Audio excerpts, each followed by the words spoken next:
Hi everyone, welcome to my mini vlog. I feel so lazy. Today is my day off, so oil massage गरेर बसेको थिएँ. टाउकोमा चिप्रिक्कै तेल लागेको छ है. दिनभरि के गरौँ भएर अल्छी लाएर बसिरहेको थिएँ. सो फ्रिज हेरेको कफी बनाएर खानु मन लाग्यो. हेर नि त्यहाँ दुध पकाएको हो, ढङ्ग नभएको भन्नुहुन्थ्यो मम्मीले भएको भए हैन नेपालमा. सो एग फ्राई गरेर कस्तो खानु मन लाग्यो. अनि के गरौँ भएको थियो नि त. सो अल्छी लागिरहेको थियो.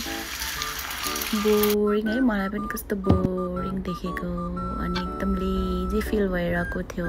अनि रुमहरू सफा गरी बेड मिलाएँ. एकछिन ढल्किदिएँ. अनि सबै फोहोर भएर बसिरहेको थियो. सो सब सफा गर्दै बसेको म त भाँडासाँडा मोड्दै होइन. अनि मेरो डे अफ चाहिँ यसरी नै बिच रुमहरू सफा गर्दै के गर्दै दिनभरि. यस्तो गर्मी छ यो पोर्चुगलमा, झन् लास्टै घर. यस्तो गर्मी छ है, जे गरे नि एकछिन नुहायो भने पनि एकैछिनमा फेरि गर्मी हुने क्या.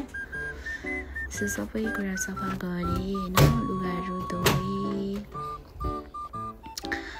अनि म्याजिक सावर लिएँ. अनि त्यसपछि फेसमा के गर्नुपर्ने फेसमा प्याम्पर गरेँ होइन. सुरुमा चाहिँ मैले क्लिन्जिङ गरेँ. अनि त्यसपछि लाएर फेरि एकछिन स्किनलाई प्याम्पर गरेँ मेरो.